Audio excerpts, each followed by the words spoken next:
Everyone, welcome back to the Samajik Guru channel. आज हम करने जा रहे हैं क्लास 10th के साइंस की कॉम्पिटेंसी एनहेंसमेंट प्लान की वीकली प्रैक्टिस शीट नंबर 10। तो वीडियो को स्टार्ट करते हैं, बट उससे पहले अगर चैनल पे नए आए हैं तो चैनल को फटाफट से सब्सक्राइब कर लो, क्योंकि यहाँ पर इस तरीके का हेल्पफुल कंटेंट अपलोड होता रहता है। तो चलिए बिना देरी किए सॉल्यूशन स्टार्ट करते हैं। सबसे पहला क्वेश्चन है, Ravi observed that on getting injury his bleeding stopped by itself after some time. तो रवि ने महसूस किया कि उसकी ब्लीडिंग जो है, ठीक है, तो वो खुद रुक गई थोड़े टाइम बाद। Out of the following which factor is responsible for it. तो ऐसा किस वजह से हुआ है? प्लेटलेट्स की वजह से, ठीक है। तो फर्स्ट ऑप्शन करेक्ट है। अगला क्वेश्चन है, Aman has been feeling unwell for a few days. तो अमन जो है कुछ दिन से अच्छा महसूस नहीं कर रहा।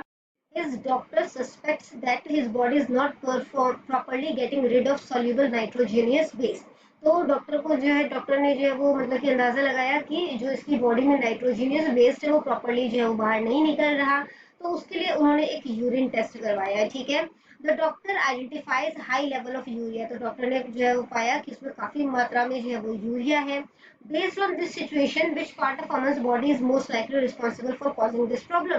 तो कौन सी बॉडी का टेस्ट हुआ है यहाँ पर? किडनी का, ठीक है।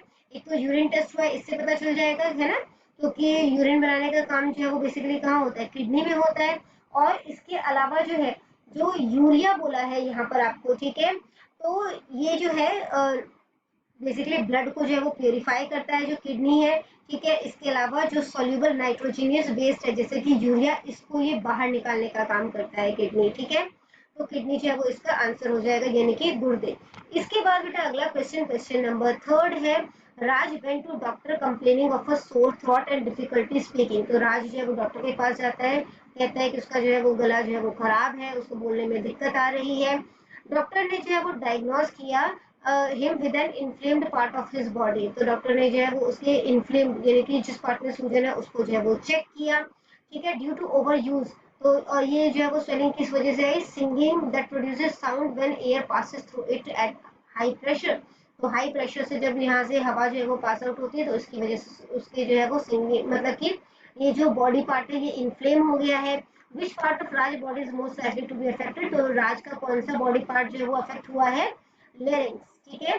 इसको जो है हम लोग बेसिकली जो है वो क्या कहते हैं? इसको वॉइस बॉक्स भी कहा जाता है, यहाँ पर कंठ में, ठीक है। इसके बाद अगला क्वेश्चन है, experiment during an experiment students observe that the teacher placed potassium hydroxide in watch glass near a plant, which of the following account for the correct reason for it. तो बच्चों ने एक्सपेरिमेंट के दौरान देखा कि teacher ने जो है वो प्लांट के पास जो है वो पोटेशियम हाइड्रोक्साइड रखा है, ठीक है। तो इसके पीछे क्या रीजन हो सकता है? पोटेशियम हाइड्रोक्साइड का जो केमिकल फॉर्मूला होता है वो क्या होता है? KOH होता है, ठीक है। और इसको जो है वो क्यों रखा? क्योंकि ये जो है वो बेसिकली कार्बन डाइऑक्साइड को एब्जॉर्ब कर लेता है, ठीक है। तो हो सकता है टीचर जो है वो फोटोसिंथेसिस रिलेटेड कोई एक्सपेरिमेंट जो है वो दिखा रहे हो, ठीक है, या गैस एक्सचेंज रिलेटेड है कोई एक्सपेरिमेंट जो है वो दिखा रहे हो। नेक्स्ट क्वेश्चन देखते हैं, क्वेश्चन नंबर 5, जो कि है, टीचर जो है वो डेमोन्स्ट्रेट करते हैं स्टूडेंट को गार्ड सेल के बारे में in the stomata of plants, ठीक है, थ्रू अ माइक्रोस्कोप। तो माइक्रोस्कोप के थ्रू जो है वो दिखाते हैं उन्हें guard cell. He asked what happen when water comes out from the guard cell। तो वो कहते हैं कि जब गार्ड सेल से पानी बाहर आ जाता है तो जो है वो गार्ड सेल क्या होता है? तो गार्ड सेल जो है वो क्लोज हो जाता है, ठीक है। इसके बाद जो है वो नेक्स्ट क्वेश्चन है, क्वेश्चन नंबर 6। सुखदीप जो है वो जो है अपने लेग मसल्स में भागने के बाद जो है वो क्रैम्प्स महसूस कर रहा है। What could be the probable cause of it. और इसके पीछे रीजन क्या हो सकता है? कि लैक्टिक एसिड का फॉर्मेशन हुआ है, ठीक है, due to lack of oxygen. तो देखो इसको थोड़ा सा एक्सप्लेन कर लेते हैं। अब जब हैवी एक्सरसाइज किया उसने, जो कि रनिंग फॉर्म में है यहाँ पर, ठीक है, तो बॉडी को जो है वो ज्यादा एनर्जी की जरूरत है, ठीक है, लेकिन ऑक्सीजन का सप्लाई जो है वो लिमिटेड हो रहा है, ठीक है। तो अब क्या होगा कि मसल सेल्स के अंदर एनारोबिक रेस्पिरेशन जो है वो मतलब कि काम करना शुरू करेगा, ताकि वो जो एनर्जी है उसकी डिमांड को पूरा कर सके। इस प्रक्रिया में वो जो है मसल्स के अंदर लैक्टिक एसिड जो है वो बनाना शुरू करेगा, ठीक है। इसके बाद बेटा अगला क्वेश्चन जो है वो देखते हैं, यहाँ पे फर्स्ट ऑप्शन करेक्ट है, ठीक है। अगला क्वेश्चन देखते हैं, क्वेश्चन नंबर 7, जो कि है, while teaching a lesson of digestion of food. तो डाइजेशन ऑफ फूड का लेसन पढ़ते time the teacher explains that saliva plays a crucial role in break down food before it reaches the stomach. तो teacher ने बताया कि खाना पेट में पहुंचने से पहले जो सलाइवा है यानी जो हमारे मुंह की लार है वो काफी ज्यादा जो है वो मतलब इम्पोर्टेंट रोल प्ले करती है। She emphasises that one specific enzyme present in saliva begins the process of starch digestion। उन्होंने बताया कि सलाइवा में एक एंजाइम होता है जो कि स्टार्च के डाइजेशन में हेल्प करता है। तो इस एंजाइम का नाम बताना है आपने। तो इस एंजाइम का नाम जो है वो क्या है, एमेलाइज। ठीक है, इसके बाद नेक्स्ट है बेटा, यहाँ पे देख लेते हैं एमेलाइज। Question number 8. During a science fair, a student present a project demonstrating how plants convert light energy into food। तो साइंस फेयर के दौरान एक स्टूडेंट ने जो है वो मतलब शो किया कि जो प्लांट है वो किस तरीके से लाइट एनर्जी को फूड में कन्वर्ट करता है। He explains that autotroph plant use specific raw material। उसने एक्सप्लेन किया कि जो ऑटोट्रॉप्स प्लांट्स होते हैं वो कुछ रॉ मटेरियल का इस्तेमाल करते हैं फोटोसिंथेसिस के दौरान। तो क्या आप बता सकते हैं कौन सा वो रॉ मटेरियल है? तो वो कार्बन डाइऑक्साइड, वाटर और सनलाइट है। ठीक है, कार्बन डाइऑक्साइड, पानी अते Surya Prakash. Next question, question number 9 है। बायोलॉजी के लेसन के दौरान टीचर ने बताया कि जो हमारा स्टमक होता है उसके अंदर एक स्ट्रॉन्ग एसिड होता है जिसे हम लोग हाइड्रोक्लोरिक एसिड कहते हैं। HCl वो बहुत ज्यादा स्ट्रॉन्ग होता है। ठीक है, और वो खाना डाइजेस्ट करने में हेल्प करता है। तो हमारे पेट को ये किस तरीके से इस हाइड्रोक्लोरिक एसिड से, ये जितना स्ट्रॉन्ग एसिड होता है उससे बचाता है? तो कौन जो है वो बेसिकली जो है इसे बचाता है? तो आंसर है म्यूकस। ठीक है, फर्स्ट ऑप्शन जो है वो करेक्ट है, म्यूकस।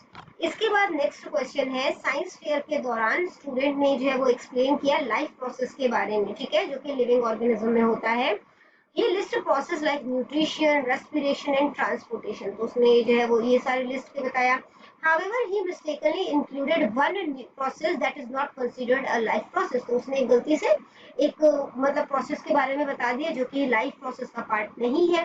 तो वो कौन सा है? तो वो है डिफ्यूजन।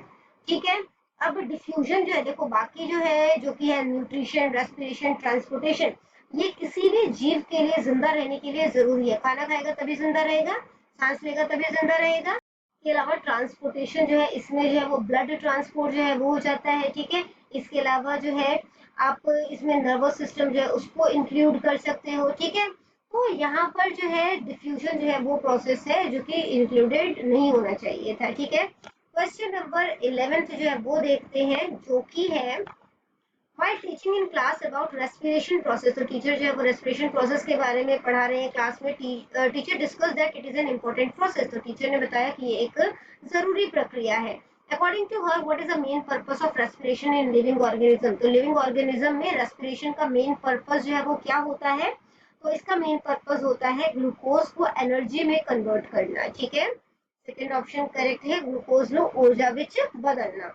इसके बाद बेटा अगला क्वेश्चन है, which of the following type of nutrition involve the intake of complex organic substance and their breakdown. तो कॉम्प्लेक्स ऑर्गेनिक सब्सटेंस को और उनके ब्रेकडाउन को जो है वो हेल्प करता है। ठीक है, मतलब कि बेसिकली इस तरीके का न्यूट्रिशन इन्वॉल्व होता है किसमें? हेटेरोट्रॉप्स में। ठीक है, इसके बाद अगला क्वेश्चन है, in plants which among the following tissue is primarily responsible for the transport of water. तो प्लांट में जो वाटर का ट्रांसपोर्टेशन है उसके लिए कौन जिम्मेदार होता है? जाइलम। ठीक है, नेक्स्ट क्वेश्चन है, kidneys have a special function unit responsible for filtering blood and forming urine.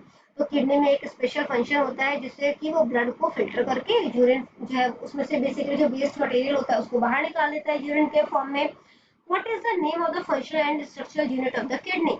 तो फंक्शनल स्ट्रक्चरल यूनिट जो है किडनी का वो क्या है? तो वो होता है नेफ्रॉन। ठीक है, सेकेंड ऑप्शन करेक्ट है, नेफ्रॉन। इसके बाद बेटा लास्ट क्वेश्चन है, teacher is explaining the role of stomata in plant. तो टीचर जो है वो प्लांट में स्टोमेटा का रोल बता रहे थे। She asked student to identify the function performed by stomata. तो उन्होंने कहा कि स्टोमेटा क्या क्या काम करता है उसको पहचानो। ठीक है, which of the following functions are done by stomata. तो स्टोमेटा क्या काम करता है? कार्बन डाइऑक्साइड को एब्जॉर्ब करता है, ऑक्सीजन को रिलीज करता है, वाटर का ट्रांसपिरेशन यानी जिसके पास एक्स्ट्रा वाटर आ जाएगा है ना उसको अपनी पत्तियों पर ले लेता है ताकि वो जो है वो एवोपरेट हो जाए। ठीक है, वाटर ट्रांसपिरेशन में हेल्प करता है। तो आंसर हो जाएगा ऑल ऑफ द अबव यानी कि उपरोक्त सारे। बच्चों ये वीडियो हो जाती है हमारी यहीं पे खत्म। इनकेस आपको कोई भी डाउट हो तो आप कमेंट सेक्शन में क्वेश्चन कीजिए। इसके अलावा हमने एक नया टेलीग्राम ग्रुप बनाया है ताकि आपके डाउट्स जो है वो वहां पर भी क्लियर किए जा सके, ठीक है। तो जाकर टेलीग्राम ग्रुप को भी जरूर ज्वाइन करें। तो करते हैं इस वीडियो को यहीं पे खत्म। All the best for your test and bye bye.